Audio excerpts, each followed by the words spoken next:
Bonjour à tous et bienvenue. Aujourd'hui, mercredi 26 octobre, opération autosatisfaction dans la Hollandie. Après 2 semaines de crise, un sondage calamiteux tombé hier, ça va mieux pour François Hollande. C'est en tout cas ce que pensent et disent ses fidèles. Ils sont ravis de la baisse annoncée du chômage. Ce matin, c'est le moral des Français qui repart à la hausse. Ces résultats sont le fruit de l'action engagée par le gouvernement, a écrit le président de la République sur sa page Facebook. Pour le très hollandais Stéphane Le Foll, pas de doute, le chef de l'État est conforté. Il pourra donc se représenter. Il faut être objectif et regarder la tendance générale. On va être avec un taux de chômage qui sera inférieur, fin 2016, au taux de chômage que nous avions en 2012. Et donc vous aussi, vous parlez d'inversion. Oui, on a désormais inversé cette réalisée. courbe. Elle est réalisée. Il y en a un en revanche qui a le soutien plus timide, c'est Manuel Valls. Il a parlé ce matin des moments périlleux pour la gauche. Le Premier ministre a beaucoup parlé de lui, de sa fierté, mais aussi de sa volonté de parler du bilan sans défendre très franchement une candidature du chef de l'État. C'est une décision intime. Il doit tenir compte de la situation. Il doit donner un sens à ce que pourrait être sa candidature et un nouveau quinquennat. Cette décision lui appartient.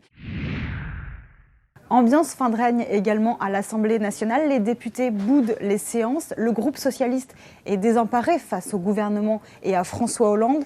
Nous les avons rencontrés hier à l'occasion des discussions sur le dernier budget du quinquennat. Quelle est l'ambiance au sein du groupe actuellement ? L'ambiance, elle est celle qu'on est évidemment contraint d'avoir quand une catastrophe politique annoncée ne trouve pas de remède immédiat. C'est pas une ambiance formidable, c'est difficile. C'est difficile parce qu'il y a beaucoup donné, on s'est beaucoup battu, on a porté beaucoup de choses. Le moral n'est pas forcément au beau fixe, mais en même temps, on n'est pas encore dans le cœur du sujet, c'est-à-dire qu'on n'a pas encore tous les candidats à l'élection primaire. Il est important que le président de la République dise rapidement ce qu'il souhaite faire. Donc François Hollande doit renoncer. Je pense qu'il s'est auto-empêché. Il ne réunit pas les conditions politiques avec un niveau d'impopularité qui est considérable, avec des intentions de vote en dessous de 10%. Il ne réunit plus aujourd'hui évidemment les conditions politiques. Je ne m'en réjouis pas parce que c'est aussi la sanction d'un quinquennat manqué. Et globalement, l'ambiance au sein du groupe Vous le voyez ici, si on est lucide et si on est honnête, on sent que les députés sont un peu déboussolés, un peu amortis, quoi. C'est votre sentiment à vous ? Oui, je crois que c'est le sentiment un peu général. Et il fallait changer de politique, il fallait peut-être changer de gouvernement. Bon, on a continué avec la même politique dont les Français ne veulent plus depuis 2014 et avec un gouvernement qui a plutôt amplifié cette politique.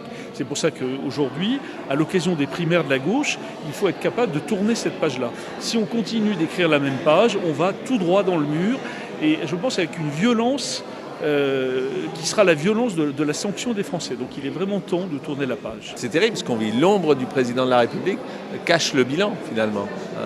Je pense que il est d'un tel discrédit que vous pouvez y aller, faire des réunions sur le bilan, c'est quand même...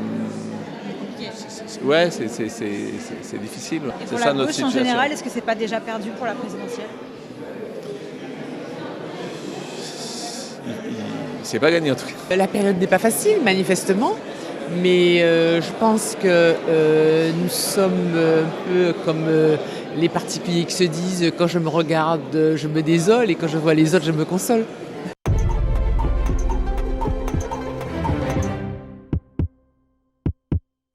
Bonjour Malek Bouti. Bonjour. Vous êtes député socialiste de l'Essonne. On parle beaucoup de la gauche ce matin, ça ne va pas vous surprendre. Je vous propose 3 sujets, ils s'affichent juste ici. D'abord, Manuel Valls, que vous soutenez, il s'est exprimé ce matin. Il n'appelle pas franchement à une candidature de François Hollande. Le deuxième sujet, c'est sur les soutiens à François Hollande qui annoncent l'inversion de la courbe du chômage pour le pousser au contraire à se présenter.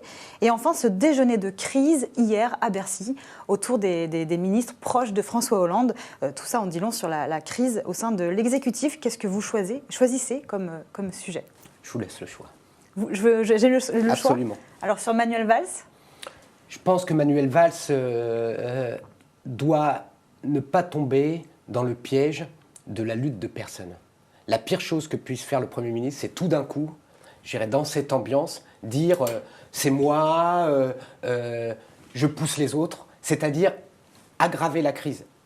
Il a la responsabilité de faire deux choses. D'abord, je le rappelle quand même tout le temps parce qu'on est un pays où on oublie vite les choses. Chaque jour, un attentat terroriste de masse peut nous toucher. L'État doit être stable. On ne doit pas montrer de faiblesse à nos ennemis. Donc, le couple exécutif ne peut pas se déchirer devant le monde entier. Donc il ne peut pas s'opposer frontalement à François Hollande. Je pense que ce serait une erreur. Par contre, il doit encourager la gauche à garder de l'espoir et à montrer une disponibilité. Je pense que les signes qu'il a envoyés sont forts. En particulier, je trouve qu'il ne faut pas sous-estimer la main qu'il a tendue à l'ensemble des socialistes en disant, voilà, on peut avoir des différences. On a même pu se prendre la tête. Mais maintenant, on doit dépasser ça. On doit penser à autre chose. Je pense que, pour l'instant, il est dans un comportement qui est à la hauteur de ce qu'on attend. Il reste 6 mois, justement, avant l'élection et 1 mois, on va dire, avant que François Hollande se déclare ou non candidat.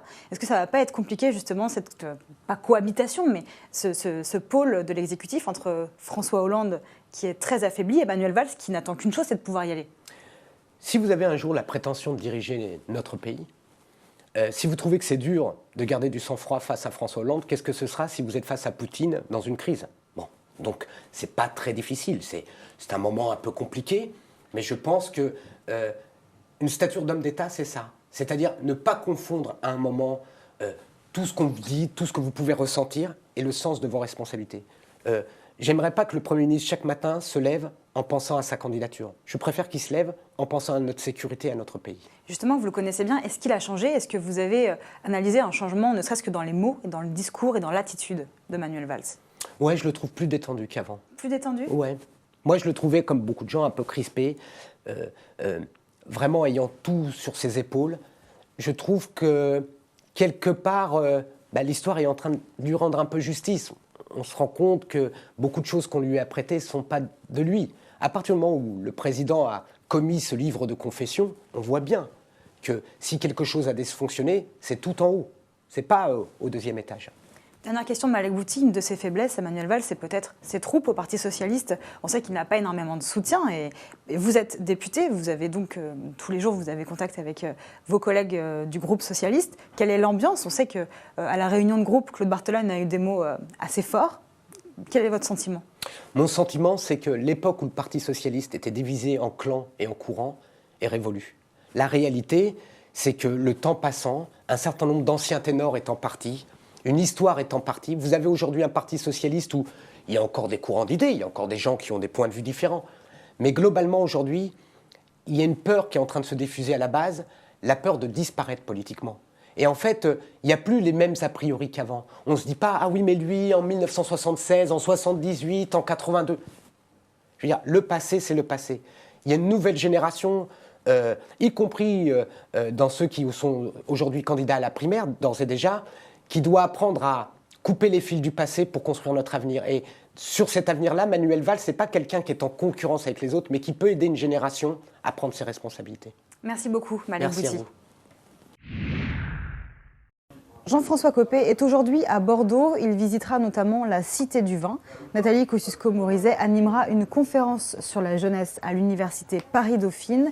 Emmanuel Macron est à Paris. Il devrait clarifier ses intentions et son calendrier lors d'une conférence de presse. Arnaud Montebourg est lui aussi dans la capitale. Il fera des propositions ce soir sur les discriminations sociales. C'est une journée commémoration pour la Mitterrandie. Les anciens proches du premier président socialiste de la Ve République lui rendent hommage aujourd'hui. Hubert Védrine, Pierre Jox, Michel Charasse, tous vantent l'autorité, l'ampleur, la culture de François Mitterrand. Des déclarations qui, en creux, rappellent les critiques adressées à François Hollande sur son affaiblissement de la fonction présidentielle. Ce soir, à l'occasion du discours sur le centenaire de la naissance de François Mitterrand, le président devrait parler de lui et de la gauche. On en parlera demain. Merci à tous et bonne journée.